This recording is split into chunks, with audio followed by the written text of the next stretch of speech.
Hello everyone, আজকে share করব what I it in a day, সেই ভিডিওটা যেটা তোমরা ভীষণ পছন্দ করো। সকালের খাবারে রয়েছে কিন্তু হেলদি খাবার, দেখে বুঝতেই পারছো। তারপরে রয়েছে কিন্তু ডাবের জল এই সিজনে, যেটা আমার কিন্তু অবশ্যই খেতে হবে, একটা মাস্ট মাস্ট চাই আর কি।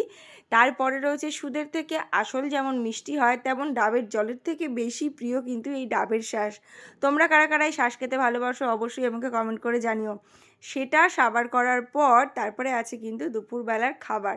দুপুরবেলার খাবারে রয়েছে ঘরোয়া সিম্পল কিছু খাবার, যেমন রয়েছে এখানে লাল শাক, রয়েছে বাটা মাছের একটা ঝোল, তারপরে রয়েছে ঝাল, আরও অনেক কিছু রান্না হয়েছিল, সেগুলো আমি আর কি খাইনি।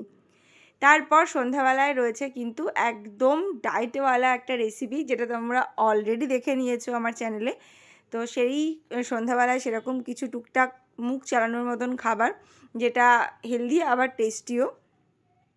তো রাত্রিবেলায় কিন্তু রয়েছে একদম সিম্পল রুটি আর পেঁয়াজকলি আলু ভাজা। তো এইভাবেই আমার সারাদিনটা কাটলো খাওয়া দাওয়া করে।